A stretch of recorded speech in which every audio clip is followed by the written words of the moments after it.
20세기를 대표하는 한국 교회의 거목, 살아있는 성자 하면 한경직 목사님을 빼놓고 얘기할 수는 없을 것 같습니다.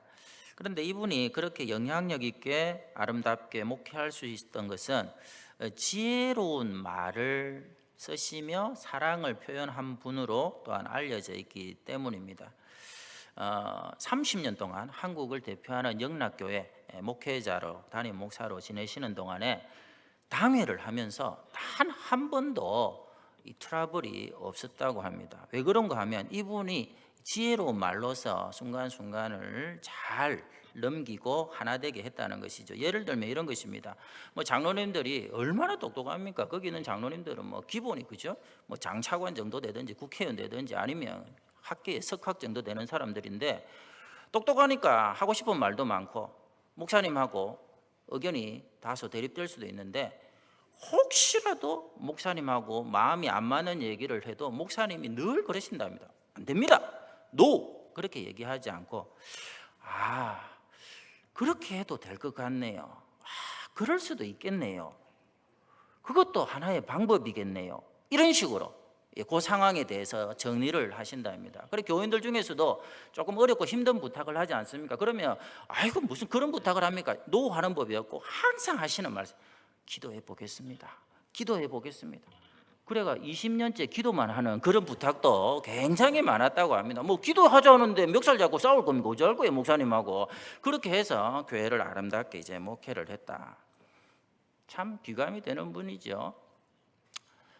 그런데 저는 한경직 목사님이 99세를 살면서 했던 말 중에 가장 촌철살인과 같고 그러면서도 지혜로운 말은 뭐였느냐 하면 이분이 우리 나이로 90이 넘었을 때 종교교의 노벨상이라는 템플턴 상을 아시아 최초로 수상하게 됩니다. 너무너무 귀한 일이죠. 그런데 이분이 수상을 하고 돌아오니까 신문에 이게 나오죠. 일반 신문에도 막 나오니까 그러면 안 되는데 한국교회에서 좀 내놓으라 하는 목회자들이 막 몰려간 겁니다. 쉽게 말해가지고 눈도장이라도 한번 찍고 그 자리에 나도 있다 하는 거예요. 그러니까 한국교회에서 수천 명 또 수만 명 심지어 총회장을 지낸 목사님들이 대거 20-30명이 몰려갔는데 이분은 한국교회 가장 사실은 모든 면에서 사회적으로 보면 능력을 갖춘 교회에 수만 명을 목회했는데도 불구하고 남한산성에 나라에서 그때 서민주택으로 분양한 게 있습니다. 18평 아파트인가 주택. 거기 살고 거기 사시다가 이제 돌아가셨거든요. 그러니까 거기 이제 같이 우 들어간 거죠. 그러니까 서로 목사님하고 아는 척하고 막 이래 쓰는데 마지막으로 그래도 헤어지기 아쉬우니까 목사님 저희들한테 후배 목사들한테 그래도 다 60, 70이에요 이분들. 후배 목사들입니다. 딱 한마디만 우리에게 해주십시오. 그 가르침을 받들겠습니다. 라고 했을 때 한경직 목사님 했던 그 말 아시죠? 목사님들 예수 잘 믿으세요. 목사님들 예수님 잘 믿으셔야 됩니다. 나름대로 목회를 잘한다고 자부하던 목사님들이 그야말로 패닉에 빠졌죠. 저는 한편으로는 그 이상의 지혜로운 말씀과 가르침은 없다고 생각합니다. 기라성 같은 교회 한국교회 목사님들 오히려 각성시키는 계기가 되죠. 한경직 목사님처럼 다 살 수는 없습니다. 이분은 누가 상금을 받아서 일부를 기부했다면 나라에서 막 띄워집니다. 신문에서. 이분은 당시 30년 전에 상금이 10억이에요. 10억. 단돈 1원도 자기가 쓰지 않고 전부 다 어려운 이웃을 위해서 바로 기부를 하죠. 더 회자가 되었던 사건은 뭐냐면 얼마나 검소했는지 영국에 수상으로 런던에 가야 되는데 영국으로 가려고 하니까 입을 양복이 없는 거예요. 양복이 하나도 없는 거예요. 왜 없어? 영락교회 구자 교인들 얼마나 많은데 교인들이 양복을 해줍니다. 해주면 한 번 입고는 바로 짝을 찾는 거예요. 자기하고 이렇게 비슷한 어려운 노인들 찾아가지고 싹 다 나눠줘 버리는 거예요. 그러니까 양복이 없어요. 평생을 그렇게 살았던 분이니까 목사님들 지금 목회를 잘하고 못하고의 문제가 아니라 예수님 잘 믿다가 천국 가야 됩니다. 하나님의 지혜를 담은 가장 놀라운 한마디가 아니었는가 싶습니다. 오늘 본문이 똑같습니다. 90살을 넘긴 사도 요한이 성도들이 한 말씀만 우리에게 해주십시오. 이 마지막 때를 어떻게 살아야 됩니까? 라고 얘기를 했을 때에 평생의 사역을 통해 깨달은 신앙의 핵심을 한마디로 얘기합니다. 여러분, 예수님 잘 믿으세요. 요거를 사도 요한의 표현대로 바꾸어서 이렇게 얘기합니다. 12절, 13절을 먼저 읽고 얘기하겠습니다. 12절, 13절입니다. 시작. 자녀들아, 내가 너희에게 쓰는 것은 너희 죄가 그의 이름으로 말미암아 사함을 받았으며, 아비들아, 내가 너희에게 쓰는 것은 너희가 태초부터 계신 일 알았으며, 청년들아, 내가 너희에게 쓰는 것은 너희가 악한 자를 이기었음이라. 15절입니다. 시작. 이 세상이나 세상에 있는 것들을 사랑하지 말라. 누구든지 세상을 사랑하면 아버지의 사랑이 그 안에 있지 아니하니. 예수님 잘 믿으세요 하고 동의어가 사도 요한이 생각할 때 뭐냐면 세상을 사랑치 마세요. 세상에 휘둘려 살지 마세요. 세상의 것들을 제발 따라가지 마세요. 그게 예수님 잘 믿는 것의 사도 요한식 표현법입니다. 오늘 12절 13절에 읽은 대로 이거는 예외가 없습니다. 한번 보시죠. 여러분 보시면서 뭐가 반복됩니까? 자녀들아, 아비들아, 청년들아. 나중에 14절에 나옵니다. 아이들아, 아비들아, 청년들아. 그러니까 세대를 막론하고 어린 젖먹이에서부터 90, 100세가 된 그런 노년에 이르는 성도들을 몽땅 다 합쳐서 한 사람도 예외 없이 붙들어야 될 핵심 가치가 뭐냐? 그것은 바로 이 땅을 사는 동안에 이 세상을 사랑치 말라. 여기서 우리가 이제 궁금한 게 있습니다. 아닌데 우리가 금세 떠오르는 구절이 있는데 여기서 말하는 세상이 뭔지 하는 것이죠. 하나님이 세상을 이처럼 사랑하사. 그 세상은 세상에 있는 영혼들을 말하는 것이죠. 사람들을 말하는 것이죠. 그 세상이 아니지. 이걸 사랑해야 됩니다. 여러분이 주변에 있는 직장의 동료들, 이웃들, 가족들 사랑의 대상이죠. 근데 오늘 본문에서의 세상은 그런 의미가 아니고 세상 사람들의 죄성으로 만들어 놓은 산물이 있습니다. 높아지려는 인생관, 가치관, 성공지상주의에 그런 몰두하는 사람들의 사고방식, 삶의 방식, 시스템, 이 모든 것을 뜻하는 것이죠. 그러니까 세상을 사랑치 말라는 말씀은 바로 이 세상의 가치관을 얻기 위해서 몸부림치고 그렇게 아둥바둥 살지 말라는 뜻이죠. 사람들의 삶을 보면 어떻습니까? 성경에 한결같이 이 얘기를 하거든요. 그런데도 성도들조차도 세상에게 많이 끌립니다. 그냥 좋아 보이거든요.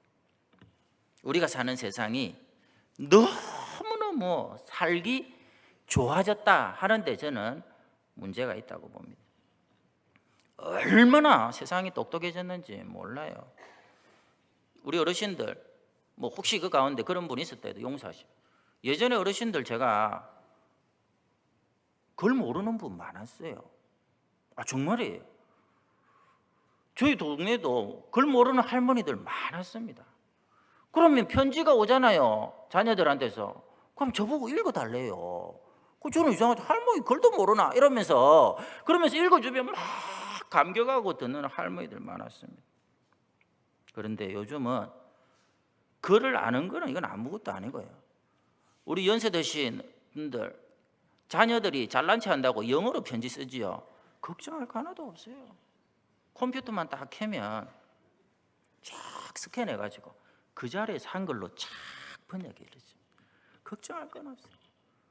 김민배 목사님이 저를 골탕 먹이려고 박사과정 들어가면서 저보고 영어로 추천서를 써달라 하더라고요. 제가 밤새도록 골탕 미치는 줄 알았어요. 누구 죽일 일 있나. 아니 전북에 와서 영어 다 까먹었는데 맨날 70, 80 우리 권사님들하고 다니면서 제가 영어 쓸 일이 뭐가 있습니까? 20년 동안 왜 영어로 써라. 그러면서 제가 고민할 걸 김묘 목사님이 아시고 맨 밑에다가 추신을 달았더라고요. 목사님 구글 번역기를 쓰세요. 이렇게 제가 놀랐습니다. 한글로 쫙 추천서를 써놓고 단추 하나 딱 눌렀더만요, 조사까지 그대로 바로 해석을 영어로 싹 옮겨주는 거예요. 조사를 하나 바꾸잖아요. 예를 들어서 누구누구는 사람이 아니다, 아니면 누구누구는 사람도 아니다. 조금 다르죠. 예, 뒤에가 살찐 못된 놈입니다. 이런 식으로 만약에 얘기하면 누구누구는 사람이 아니다 해서 사람도 아니다 하면 이 A4지 용지 전체 문장을 싹 바꿔버립니다. 그 뉘앙스에 맞게. 그 정도로 번역이 돼요. 얼마나 똑똑한지 모르겠어요. 오늘 집에 가서 궁금하면 한번 해보세요. 근데 요즘은 컴퓨터도 필요 없죠? 손 안에 있습니다. 손 안에, 스마트폰에. 너무 똑똑해요. 제가 늘 얘기하죠. 예전에는 제 같은 사람을 위해서 하나님 만드신 게 지금 많거든요. 길을 모릅니다. 내일 예를 들어 가지고 대구에 갈 때, 예전에 제가 신방 다닐 때 우리 집사님하고 이렇게 가면요, 반드시 거쳐야 되는 코스가 있습니다. 그 일단 근처로 가잖아요. 그럼 일단 제가 딱 차문을 열고 지나가는 사람한테 보소 이렇게 해야 되는 겁니다. 보소 여기가 어딥니까 하고 이렇게 주소를 보여줘요. 이거 반드시 한 대여섯 번 해야 목적지에 도착해요. 요즘은 이거 두드리지도 않습니다. 우리 집 하면 차 1번 2번 그러면 저희 아파트 주차장까지 그대로. 얼마나 말도 이쁘게 경로를 이탈했습니다 이러는데, 알았다 이놈아 이라고 하는데 이놈이 아니더라고. 하여튼 좌우지간에 도착했다 하면서 땡 소리로 끝을 내는데 놀라워라, 참 감탄을 하지. 진짜 제가 어제 석 달 만에 저기 작은 녀석 갔다 면회를 갔다 왔는데 깜짝 놀랐습니다. 뭐 이건 용서하고 들으세요. 제가 차를 이제 11년 만에 교회에서 바꿔줬지 않습니까? 여러분이 생각하는 것처럼 완전히 고급 차량은 아닙니다. 근데 요즘은 중형차만 이상돼도 별의별 기능이 다 있어요. 제가 운전을 30년 했습니다. 운전을 나름대로 잘하는데 저는 30년 만에 어제 같은 날씨는 처음 봤습니다. 이게 포항에서 넘어오는 산을 넘어오는데 100mm가 쏟아붓는 거죠, 한겨울에. 그러니까 저도 장마철에 태풍에도 고속도로를 운전해 봤는데 야간이고 아무것도 안 보입니다. 정말 아무것도 아닙니다.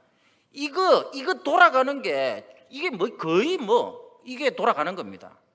우샤인 볼트처럼 막 빨리 돌아가는데 그래도 아무것도 안 보이는 거죠. 잘못하면 저하고 집사람하고 어제 같이 괜히 따라갔던 창현이하고 일가족 몰살하겠더라고. 이래가지고 차들도 자기들이 알아서 긴다고 이 고속도로를 안 나와요. 저희만 달리는 것 같더라. 희한합니다.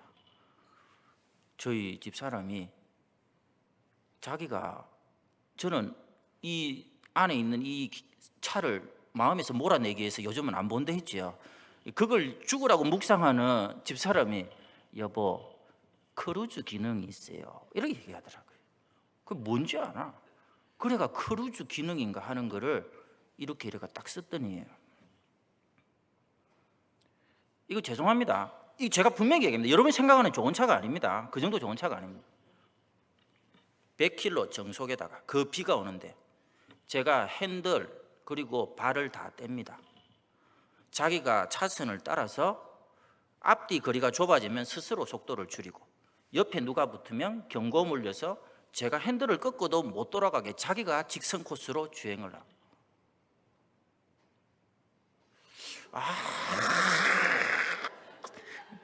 희한하게 자랑하네. 목사님 저 자랑질 하는 거 보면 교묘해가지고. 아니 그게 진짜 죽을 뻔했다니까요. 어제 운전하고 오다가. 근데 실제로는 불안해가지고 떼지는 못합니다. 핸들을 손만 이렇게 던져놓고 있는데 힘 안 들이고 진짜 집에 왔어요. 물론 그것을 쓸 수 있는 여건이 있는데 적어도 한 1시간가량은 다른 사람들은 슬슬슬슬 다 피해가지고 간이 주차장으로 다 새는데 저는 그것도 없어요. 여러분, 한국의 웬만한 중형차도 이처럼 똑똑해졌어요. 다 시험 든 표정이라서 나 이게 설교를 계속해야 되나 말아야 되나. 그런데 그렇게 똑똑해졌는데, 아니 심지어 차도 이렇게 똑똑해지고 사람들은 너무너무 똑똑해가지고 누가 한마디 하면 10마디 100마디를 하는 세상인데, 그렇게 똑똑한 환경에서 똑똑한 사람들이 모였는데 행복하다는 사람은 단 한 명도 없습니다. 이 환경에 대해서 만족해야 하는 사람은 단 한 명도 없어요. 모두가 살기 빡빡하다고, 막막하다고, 못 살겠다 하고 못 잡아먹어서 안 들인 것이죠. 이유가 뭐죠? 세상을 사랑하고 있기 때문입니다. 하나님 분명히 세상의 것들을 좋아하고 그것 때문에 이리 hil비하지 말라고 분명히 얘기했는데 세상을 사랑하고 있기 때문에 그런 거예요. 그것은 여러분들이 지금보다 재산이 100배, 만배로 불어나도 그건 아무짝에도 의미가 없는 것이죠. 왜? 하나님은 하나님의 사랑이 부어져야만 행복할 수 있도록 우리를 만드셨거든요. 근데 그 하나님의 사랑을 받아라는데 그건 안 받고 세상의 사랑을 듬뿍 받겠다고 나대니까 이렇게 되었다고 성경은 진단을 합니다. 자, 그러면 여러분이 2020년이 되었는데도 불구하고 정말 하나님이 약속한 에덴의 행복과 하늘의 기쁨을 누리지 못하는 이유가 뭐죠? 그걸 야기시키는 그런 DNA가 있습니다. 16절을 같이 읽도록 하겠습니다. 16절입니다. 시작. 이는 세상에 있는 모든 것이 육신의 정욕과 안목의 정욕과 이생의 자랑이니 다 아버지께로부터 온 것이 아니요 세상으로부터 온 것이라. 너무나 잘 아는 것이죠. 여기 나와 있네. 그게 육신의 정욕과 안목의 정욕과 이생의 자랑. 이게 얼마나 집요한지 창세기가 딱 시작하는 그 시점에서부터 주님 다시 오시는 그날까지 믿는 자들과 안 믿는 자들을 가리지 않고 괴롭히는 마귀의 완벽한 공격 무기가 이 세 가지입니다. 에덴 동산에서 마귀가 뭐라고 하죠? 선악과를 먹어라. 그랬더니 뭐다? 먹음직하고. 이 뭡니까? 육신의 정욕이죠. 그 다음 뭐죠? 보암직하고 안목의 정욕이죠. 지혜롭게 할 만큼 뭐죠? 이생의 자랑이죠. 신약에 들어오자마자 예수님이 사역을 시작하려고 하는데 40일을 금시간 예수님을 찾아서 마귀가 유혹을 합니다. 뭐라고 합니까? 40일을 못 드셨으니까 얼마나 배가 고픕니까? 당신 할 수 있지 않느냐? 하나님의 아들이니까 돌로 떡을 만들어서 실컷 배부르게 먹어라. 뭡니까? 육신의 정욕이죠. 성전 꼭대기에 올라가라. 사람들이 우리를 보는데 거기서 딱 점핑을 하면 천사들이 받들어 줄 때 얼마나 뽀대가 나고 사람들이 우리를 보느냐. 안목의 정욕이죠. 나한테 한번 절해라. 내가 공성권세 잡은 자라고 하나님이 아예 나한테 그거 타이틀을 줬는데 그거 니한테 다 줄게. 절만 한번 해라. 권세 다 주겠다. 이 생의 자랑이죠. 분명한 것은 주님 다시 오실 그때까지 마귀는 성도들과 심지어 안 믿는 사람들은 말할 것도 없고 이 육신의 정욕, 안목의 정욕, 이생의 자랑을 방법으로 사용해서 집요하게 공격할 것입니다. 그래서 사도 바울이 했던 얘기가 그 정욕과 탐심을 십자가에 날마다 못 박는 것 말고는 승리할 방법은 존재하지 않는다 외쳤죠. 오랜만에 어머니에게 갔더니 어머니가 3달 만에 드디어 지난주에 자기 교회 갔어요. 드디어 물론 부축받아서 갔지만 그래도 자기 발로 3달 만에, 여러분 50년을 새벽기도를 안 빠지는 분이 3달 만에 교회 가니까 얼마나 몸도 근질근질하고 기대가 이렇게 컸겠습니까? 그러니까 아니나 다를까 갔다 오셔가지고 아파가지고 힘들 때 표정하고는 완전히 딴판이에요. 싱글싱글 웃고 계시더라고요. 좋았는갑다. 그래서 제가 어머니 3달 만에 교회 가니까 뭐가 좋습니까? 이랬더니 그 끼리 있어요. 저희 어머니도 제일 친한 권사님들이 있거든. 전부 80 몇 살 된 권사님들 몇 살. 유권사, 뭐 김권사, 임권사, 반갑더라. 그리고 오랜만에 이제 어머니가 오시니까 또 성도들 중에서 반갑다고 막 권사님 오셨냐면서 막 그러는 분들이 있었어요. 너무너무 보고 싶다. 그리고 함께 50년 신앙생활했던 그 교회 성도들하고 예배하니까 너무너무 좋고. 그런데 이 모든 것보다 더 좋은 일이 하나 있었다 하더라고요. 뭐가 그리 좋은 일이 있어요? 이거보다 더 좋은 게 있으면 안 되는데 사실은. 예배 마치고 딱 밖에 나갈 때에 저는 우리 성도들 중에서도 누구하고만 악수한다? 남자하고만 저는 악수하거든요. 그런데 이 담임 목사님이 어머 이경수 권사님 오셨어요 이러더만은 세상에 성도들이 있는 데서 엄마를 팍 껴안아버린 거죠. 어머니는 그냥 와락 껴안았다 하더라고. 권사님 오셨어요. 그러니까 저희 어머니가 속으로는 엄마야 이렇게 생각을 하면서도 잠시 이렇게 목사님이 딱 품에 안겨 있으니까 굉장히 너무너무 이상하게 행복하더라. 그게 지금도 이제 안가가 입술에 이렇게 미소로 남아 있는 거죠. 그러면서 저보고 하는 말이 하 목사야 니도 좀 그래 봐라. 제가 어머님 말씀을 듣고 어머니 제가 모든 걸 순종해도 그거는 못합니다. 저는 안 됩니다. 왜? 그 목사님은 일단은 60이 넘었고 어머니는 80 중반이고 거기다가 가장 중요한 결정적인 게 뭐랬습니까? 그 목사님은 서울 사람이에요. 서울 사람 임지식 때 정두영 목사님 그 서울 사람이거든요. 저보고 뭘 안 합니까? 왜 권사 은퇴식 하는데 그냥 꽃다발 주고 내려가라 하느냐고 악수도 하고 이랬는데 이분은 자기는 권사 은퇴식 무조건 이 딱 강단에 올라오면 꽃다발 주기 전에 다 권사님들 한 번씩 안아주고 그러면서 저보고 그래 하라고 시켰거든요. 난 안 한다. 절대로 안 한다. 나는 당신은 서울 사람이고 나는 부산 사람이고. 저희 어머니도 해봐라 하던데. 근데 어머니가 자꾸 그러고 또 정두영 목사님 그러니까 이것도 무슨 계신가 싶어가지고 언젠가 하긴 할 겁니다. 하기는 할 건데.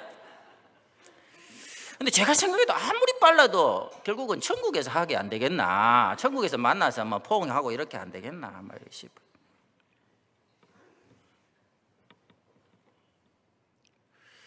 담임 목사, 저희 어머니 평생에 예수밖에 몰랐던 것 같은데 여러분 명심하세요. 오늘도 이 자리가 주님 품 안입니다. 목사의 품이 아니고 목사가 하나 주는 게 아니고 하나님이 여러분을 안고 싶어서 주의 보혈로 깨끗하게 하셨어요. 깨끗하게 하신 다음에 이 두 팔을 십자가에서 있는 만큼 벌리고 내 품에 안겼어. 요즘 아빠들 지난번에 우리 그 시험 반주자 남편 되시는 분이 그 새가족 수료식 때 20년 새가족 수료식 하면서 또 아기를 이 포대기 안고 올라온 아빠는 또 처음 봤어요. 근데 그 옥정화 집사님 그 아기가 어떻게 있지요? 이게 포대기에 맨 거 아니잖아요. 앞으로 앉으니까 아빠를 이렇게 와락 껴안고 있죠. 그러니까 우리는 그렇게 살면 되는 거예요. 뒤는 볼 거 없습니다. 세상은 세상 쳐다볼 거 없고 하나님 품에 딱 아빠의 품에 안겨 있으면 알아서 하나님께서 아버지가 그 아이를 위해서 행하는 것처럼 친히 책임지고 이끌어 가시고 은혜를 더하시고 필요한 것들을 공급하시고. 여러분 구약 성경을 보면서 깨달아야 되는 게 다른 게 아니죠. 이스라엘 백성들이 40년 동안 광야에서 살아남았다는 거예요. 그게 보여주는 게 뭡니까? 광야는 아무것도 없어요. 물도 없습니다. 양식도 없습니다. 여러분이 좋아하는 마트 없습니다. 이 마트 없어요. 저 마트 없어요. 아무것도 없어요. 그런데 거기서 살아남은 게 뭐죠? 하나님만 있으면 된다는 걸 확실히 보여줬잖아요. 하나님만 있으면 된다는 거를. 하나님만 있으니까 구름 기둥, 불 기둥이 앞으로 뒤로 그리고 위에서부터 하늘을 뚫고 만나와 메추라기를 하나님이 직접 공급하시니까 40년이 지나도록 옷이 헤어지지 않고 신발이 닳지 않고 가는 데마다 반석에서 샘물이 터지고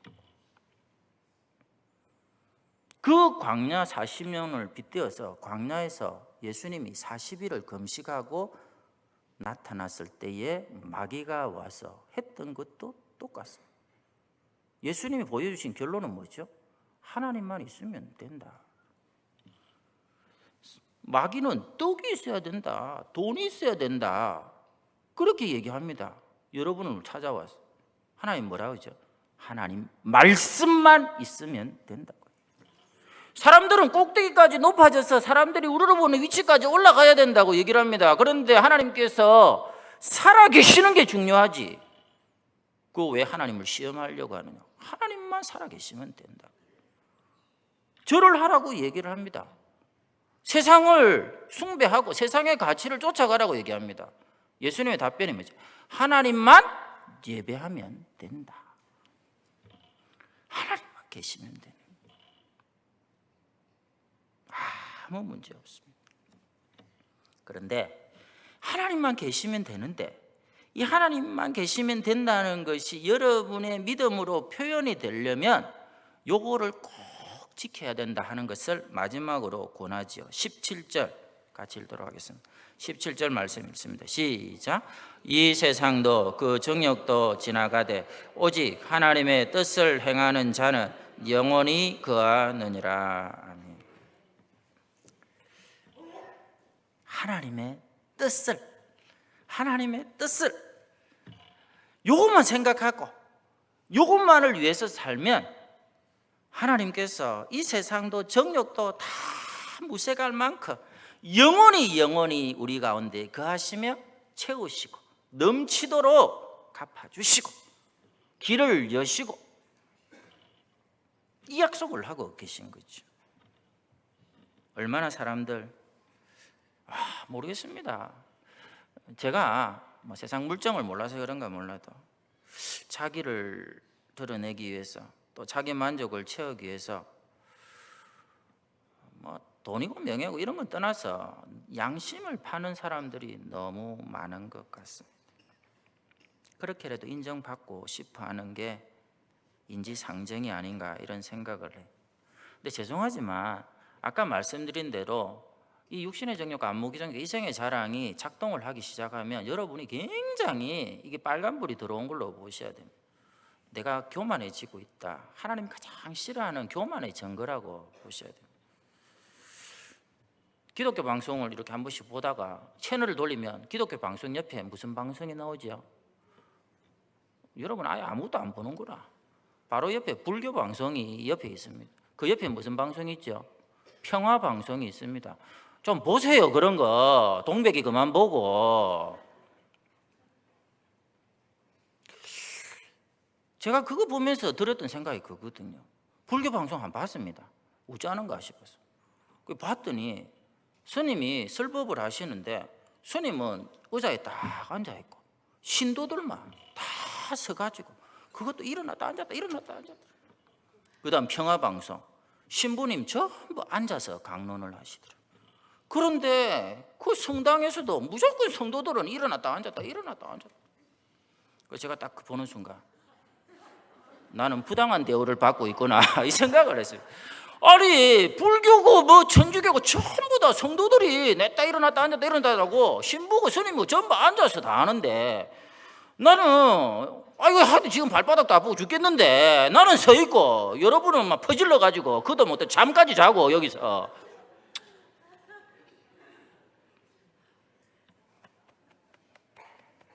제 안에 교만이 싹 트고 있다. 안목의 정력이라 본 게 있는 거예요. 그 보면 안 되는데 거기 딱 꽂혀가지고 그걸 보니까 나는 이보다 더 나은 대접을 받아야 된다는 생각을 하는 순간 마귀에게 진 거지요. 여러분 우리 어르신들한테 정말 죄송합니다만은 정말 금방입니다. 저도 내년이면 이런 말 하면 좀 미안합니다만 은혼식입니다. 은혼식. 이거 나는 그거 전부 할배 할매들이 하는 줄 알았는데 저도 내년에 은혼식이더라고요. 그러다가 또 깜빡하면 금혼식 하겠죠. 그때까지 살 자신은 사실 없습니다만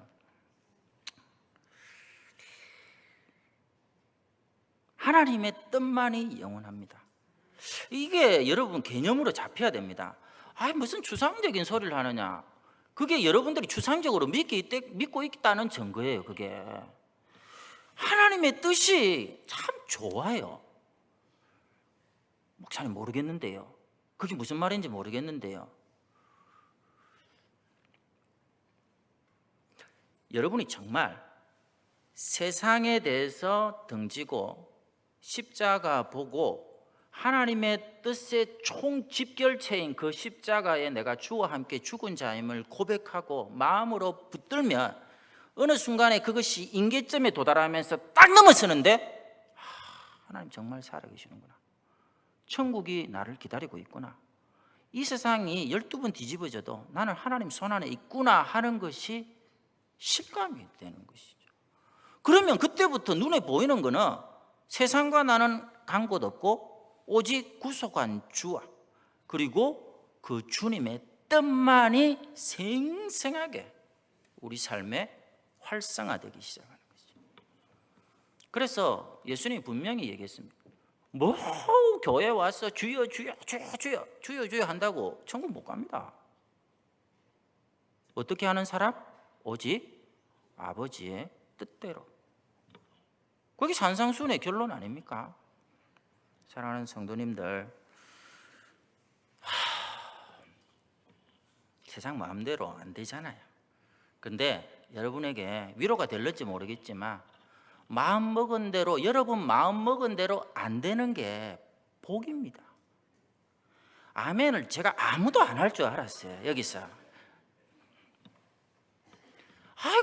그 마음이란 게 뭐 별거 있습니까? 조금 뭐 찌질한 데서 벗어나서 남들 보란 듯이 살려고 하는데 그것도 하나님이 안 챙겨줍니까?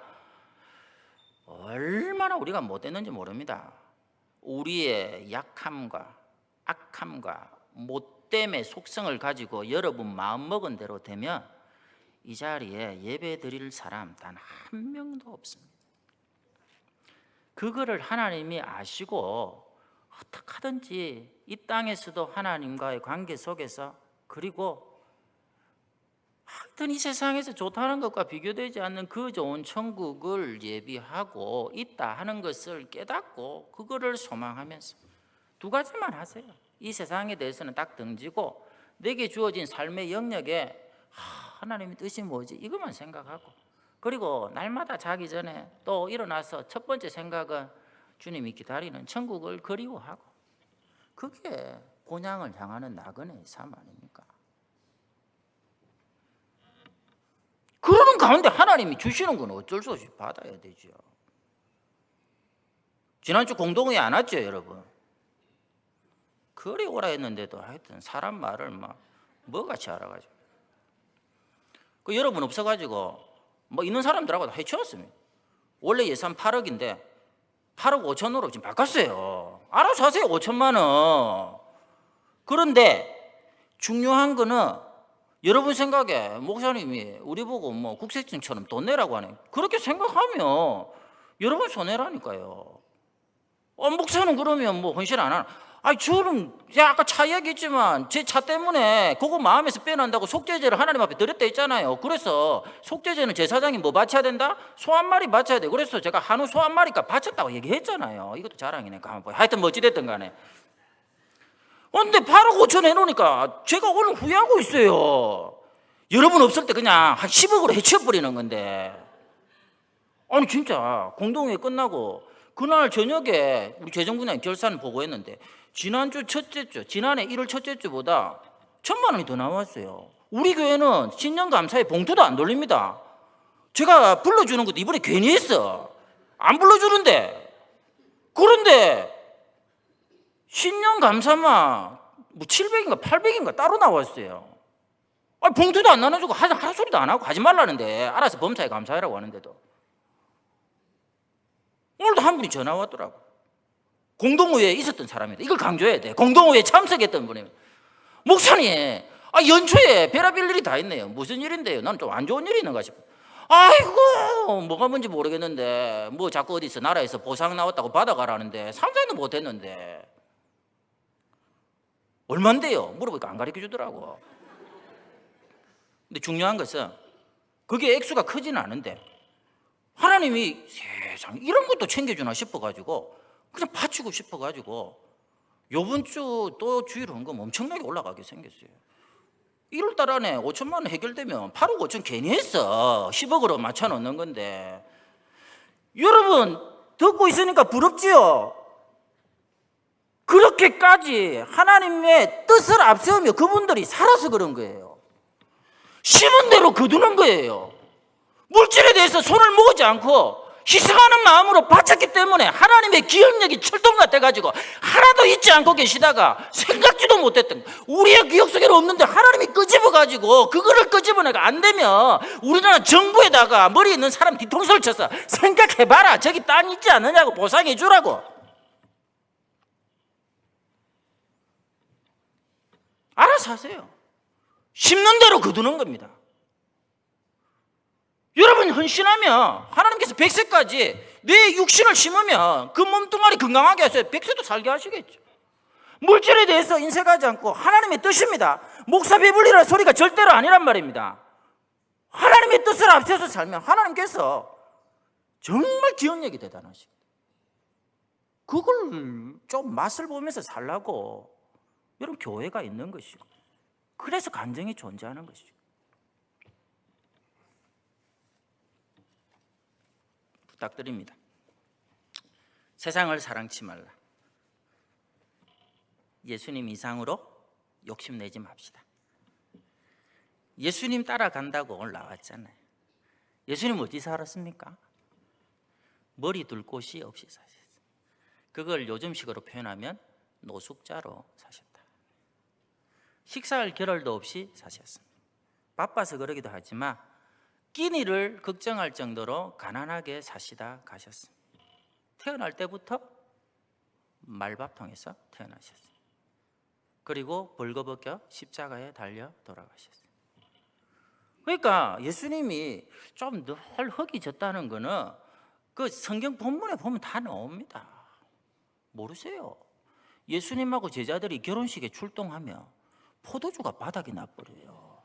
성경은 모르네. 예수님이 언제 가장 신경질 냅니까?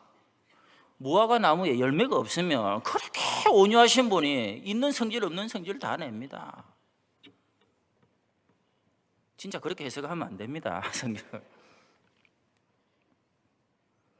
진짜 놀라운 것은 요즘 세상 돌아가는 걸 볼 때 우리 예수님이 보여주신 본임. 사람들이 이분이면 틀림없다 하고 지지율 뭐 20%, 30%, 40% 이런 거 없어요. 수만 명이, 아니 수십만 명이 100%의 지지를 보내며 왕을 삼겠다고 하는 그 순간에도 아스라, 아스라, 그건 하나님 뜻이 아니다 라고 산으로 숨어서 밤새 기도를 하시죠. 왜 그렇게 하셨을까요? 왜 그렇게 하셨을까요? 요즘은 조금 있으면 총선한다고 국회의원만 시켜주면 뭐 여당이고 야당이고 젊은 인재를 영입하는데 지금 보니까 간이고 쓸개고 양심이고 다 팔아먹던만 하는 거 보니까 젊은 사람들이 그래가 되겠어요 지금. 근데 예수님은 똑같은 30대 초반인데 왜 그랬을까? 대통령 시켜준다는데 가만히 있어도 선거운동 할 필요도 없고.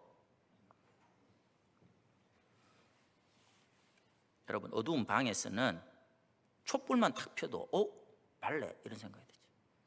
거기다 손전등을 펴면 진짜 발레 이런 생각이 돼요. 그런데 요즘은 휴대폰이 잘 나와가지고요. 휴대폰에 있는 이 플래시를 딱 켜면 엄청나게 확 밝아지죠. 근데 그거 아십니까? 그런저런 조명들을 태양볕 아래 딱 놔보면 켰는지 안 켰는지도 구분이 안 됩니다. 째려보고 유심히 쳐다봐야 켰는지 안 켰는지 아무 차이가 없습니다. 촛불이고 손전등이고 플래시고 아무 짝에도 태양빛 아래서는 의미가 없잖아요. 예수님은 의의 태양, 이 땅에 내려오신 하늘이시죠. 예수님이 보셨을 때는 한 나라의 대통령이나 혹시나 또 친척분에 그런 분이 있으면 용서하고 들었어요. 한 나라의 대통령이나 섬마을에 할머니, 할아버지 30명이 사는 섬마을의 이장이나 아무 차이가 없는 거예요.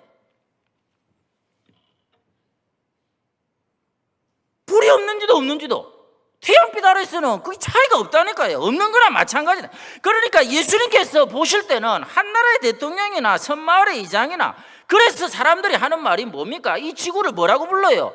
지구촌이라고 부르는데, 그 말이 저는 딱 맞다고 생각해요. 세상에서 가장 대단하다는 트럼프, 그 양반이 차리하고 있는 미국의 대통령이라 할지라도 지구 총구석에 이장이나 다를 바가.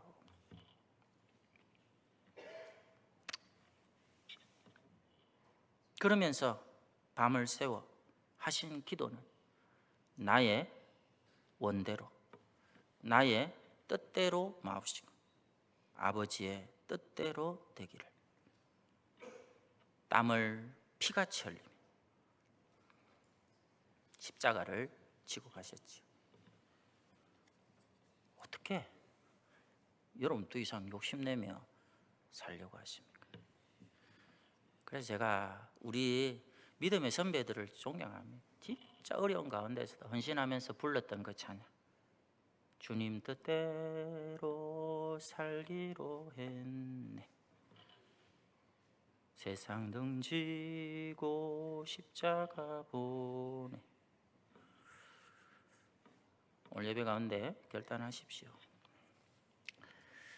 이후로는 여러분들이 하나님이 당신의 독생자를 꼭 안고 계시는 그 십자가에 여러분 자신과 마음을 드리기만 하면 이후의 삶에 대해서는, 아까 얘기했잖아요. 정초부터 이게 무슨 일입니까 목사님 하고 저한테 전화하실 분들이, 이 설교가 이상하게 끝나는데 이러면 안 되는데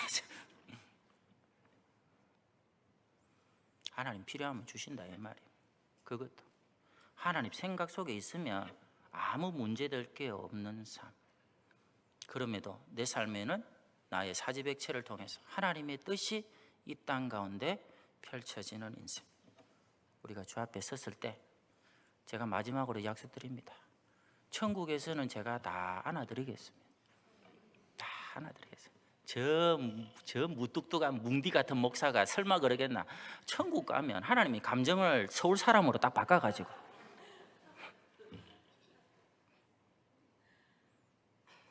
이생의 자랑, 인생의 정욕 잘 끊어내시고, 우리가 주 앞에 섰을 때 저도 그렇고 여러분도 그렇고 여러분의 자녀들도 세상을 사랑치 않았던 사람이라고, 하나님만을 마음을 다해 사랑했던 하나님의 자녀들이었다고 꼭 그 칭찬 받게 되시기를 축원합니다.